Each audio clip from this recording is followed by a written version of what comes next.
Hello, and this is Bob Bazenko with a very special report from Green and Red Podcast. We're excited today. I'm talking to a really good friend of ours, Mike Elk, who's been in Brazil for several weeks now. And as we all know, Lula won the election yesterday. We're very happy about that. But Mike, first off, what's the mood today? What's going on today? Well, the mood today is sort of one of confusion and celebration. I think the one thing about it is that with the mood today, we're seeing a lot of people going out and they're wearing red. Things seem to be, people are pretty upbeat. I was out to a party till about 3 a.m. last night in the streets here. Several thousand people. I've never quite been to a party like that. It was pretty remarkable. So the mood here is pretty upbeat, although there's still a lot of confusion and a lot of tension. It's been 18 hours since the results were known, and Bolsonaro has yet to concede. He hasn't said anything for some time now. And there's a lot of concern that he might try to pull what Trump pulled in the US, which is to sow deep long-term divisions. In the southeast of Brazil, we're seeing truckers, not the southeast, in the south of Brazil, we're seeing truckers blocking highways to protest the results. We've seen some violence here in various cities. So there still is a lot of tension here. But there is a feeling of relief. The international community has recognized it. But there's still a long way to go. And even if Lula does win, there's another 2-month period where they will have to go through these. Bolsonaro will still be in power till January, so he could still do a lot of damage in the lame duck. And Bolsonaro's silence right now is somewhat confusing and bewildering. So we don't really know what his next move is yet. So he could instill violence, but already a lot of his allies, his top allies in Congress, have jumped ship from him. So he's not in a strong position, but you never know with these kind of people. Sure. Apparently yesterday there were incidents early in the day with Bolsonaro's people trying to prevent folks from areas which would be more kind of pro-Lula from voting. What was going on there? Well, so the head of the Federal Highway Police here, he ordered all these police to go into pro-Lula areas, which are in the northeast of Brazil. That's that's the poorer, blacker part of Brazil. That area, won the election for him. That's also where Lula's from. They voted, I think, over 10 million votes. I forget the exact number, went for him from there. And so that's a key area. So the overwhelming majority of the roadblocks and traffic notices were in the northeast of the country. There were also heavy police raids in a lot of these favelas. When you have a police raid in a favela, people get scared of leaving them because of the violence going on. So there are a lot of problems,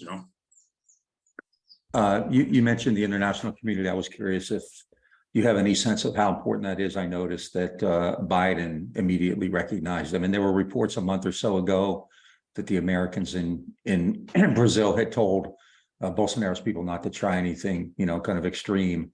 Is there a sense that internationally there's going to be a lot of pressure on Bolsonaro? One report yesterday quoted an unnamed right-wing politician. He said he's not going to concede. He's not going to call Lula, but he knows he lost. So, I mean, do you think that's real? I think he knows on a certain level. I mean, look, when Putin is recognizing Lula's victory, it's a bad sign. Yeah, I didn't know that. Yeah. So you've seen all the major European countries, you've seen the Americans, everybody has come out and done it. Yeah. And, there's an independent election commission here that's independently run by a Supreme Court justice.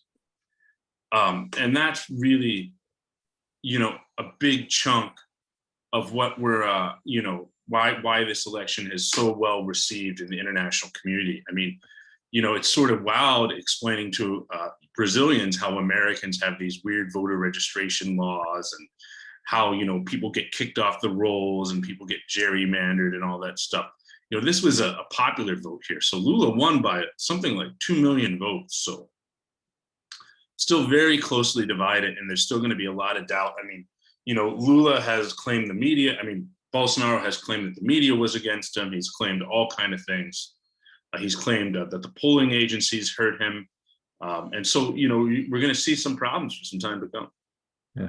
Now, do Lula supporters have the capability to kind of create a mass kind of street presence as well in case they need to? I'm going back to they like certainly have that. yeah, I mean, like Hugo Chavez, right? That kind of where so many people went into the streets. Are you seeing that? Yeah, I mean, we're seeing that. We're seeing every city in Brazil had some big event yesterday, so we are seeing a lot of that. Yeah. I mean, generally, are Lula's people kind of, going to kind of keep, do they have they kind of declared success and they're ready to move on, or do they realize that they have to kind of keep this going for a while longer? I think they realize that, there's still a fight to come. Yeah. There's that big feeling among most folks here that there's still a fight to come. So, yeah. Is there any kind of a sense that there are people in the armed forces who won't kind of go along with Bolsonaro? I mean, is it kind of unanimous? It's very much divided, but I don't think the armed forces are going to do anything at this point from everything I'm reading. Yeah. So the official functions of the state probably aren't going to intercede against. No, there might be some rogue elements of it. Right. And there might be some low-level police violence. I mean, we saw a lot of violence yesterday. But outside of that, not much. No, I know I've been following you, extensively since you've been there, and you said that things were getting kind of dicey. People told you to take cabs. I believe there was an assassination a few days ago. The symmetry, right? Pelosi's husband was attacked, and was it a council member in Brazil was shot, and so I mean, is that kind of street fear still evident, or? Yeah, that fear is still there. But hey, I really have to run in about a couple minutes here. Yeah, no problem. Like, I'm really hot. I had to turn off all the fans. Well, what should we look forward to in the coming days? Well, we'll have more stories out. People can go to paydayreport.com. We'll know more in a couple of days, and go to paydayreport.com/donate and chip in there. Absolutely. Well, Mike, I'm a big fan, and hopefully maybe in a few more days there's more clarity and we can talk again and kind of get an update there. But I appreciate everything you've done, and let me second that. Payday Report, it's a great source for all kinds of stuff. So thanks so much, Mike, and really appreciate what you've done. Sounds good. Take care, man.